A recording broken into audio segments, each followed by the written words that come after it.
In 2024, in February, I spent the time in the residency in CCA in Derry.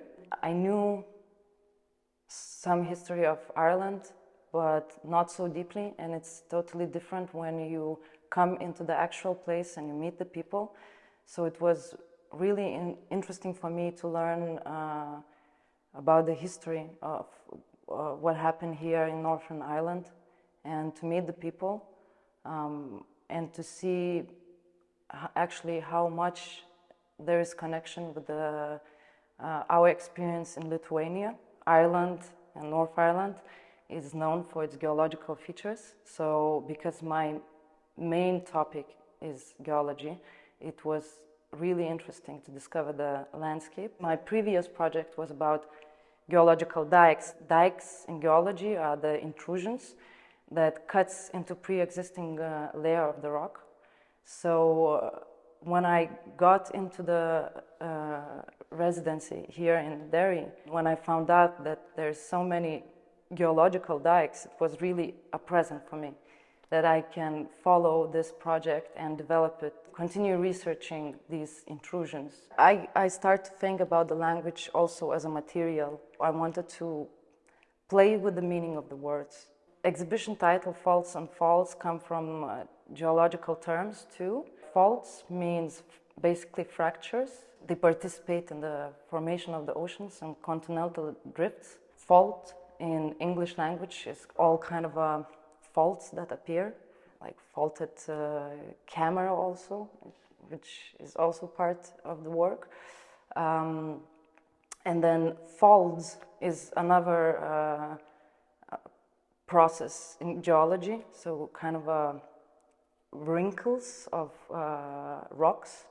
When you fold the rocks, it kind of could be opposite to fracture, but it's always the same processes that intertwines, and folds can be something that you fold the fabric, fold the rock. All the works in the exhibition are mostly new production, except one work. It's called Intangible Connections. It is also a piece that reflects on the language a lot, and about how to create the connection and the inability sometimes to have this connection.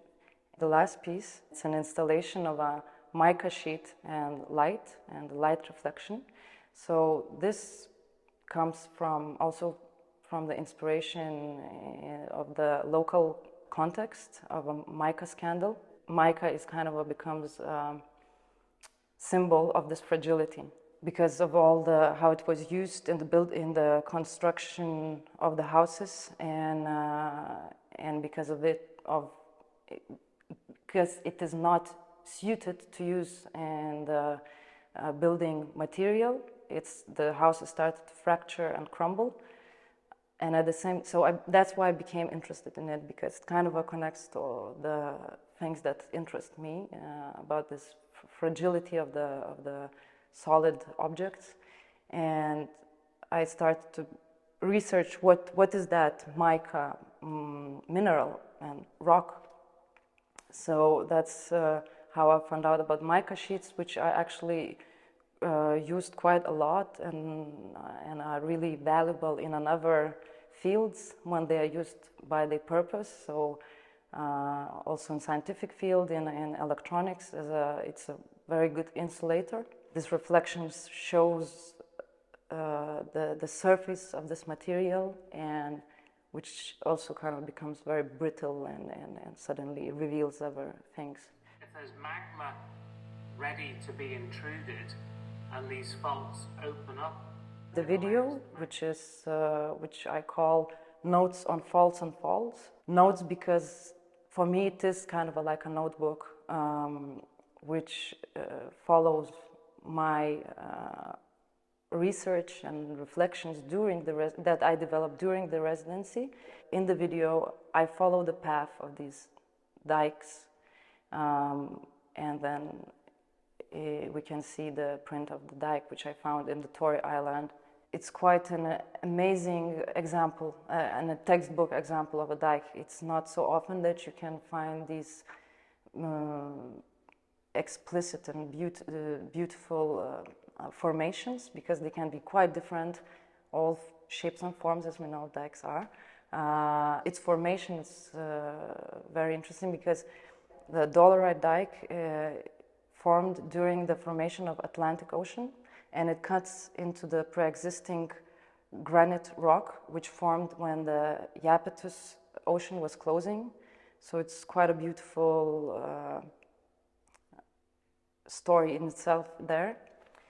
And I found it in a Tory Island, which in itself is kind of covered with all mysterious stories. And it also kind of connected for me with another project on which I'm working now currently in Lithuania, about Curonian spit. In that work, I'm interested in the local stories and how the myths and urban legends appear. So in Tory Island, it seems that there's a bunch of these interesting and mysterious stories.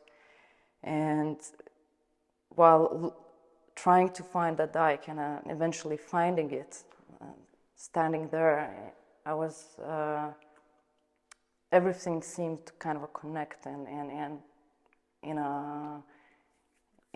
a strange way. And this is also one of the things I talk in the video about, those parallel narratives that we create when we have missing parts of some story. But at the same time, I think there is a lot of things that we cannot understand and grasp it, and there is something that we not necessarily see. And of course, this is one of the parts that I was thinking a lot while being in Ireland, in Northern Ireland. I understood how much the landscape is full of these fairy stories, and how much the landscape kind of connects, like informs and participates in the myths and in fairy tales, because it's all there.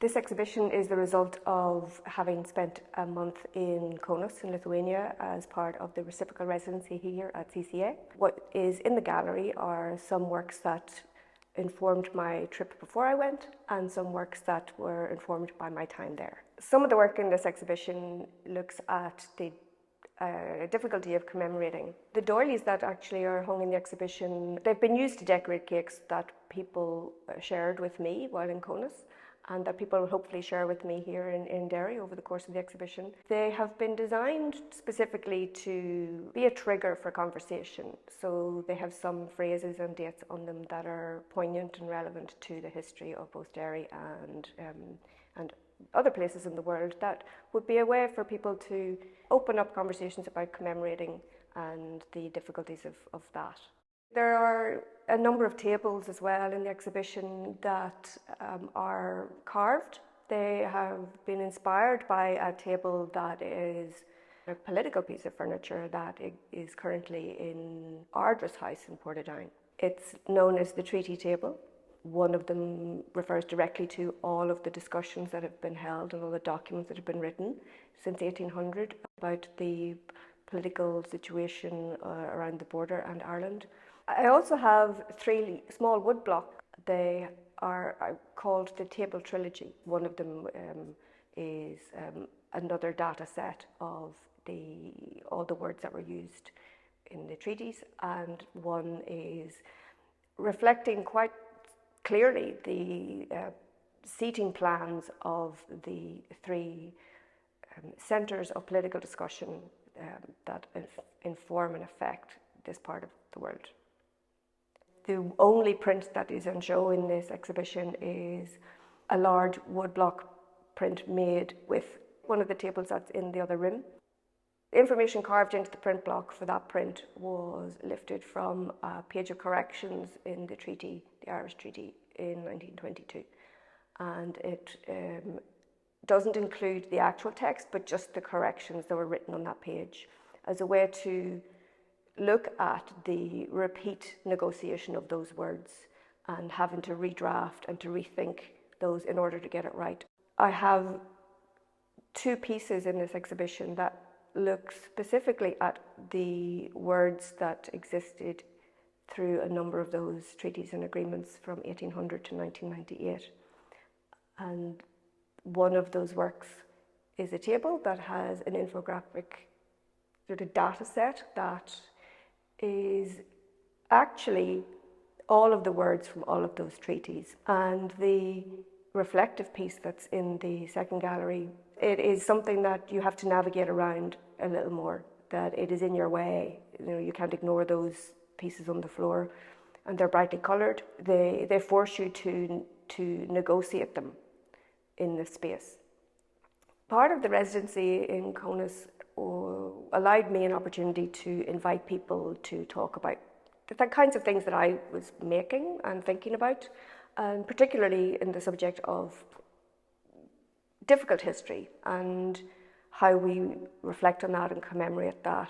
So I spent a month at Kaunas Artist House in Kaunas, and the gallery that I was using as a studio was an open door, and people came and they had cake with me, and I spent a lot of time looking at the way that their difficult histories were being remembered and celebrated. So the plan for this exhibition is to periodically do that with people in the city if they would like to come and share cake and talk to me in an informal way, and just to open up dialogue, bringing it into the everyday discussion as opposed to it being a challenging space.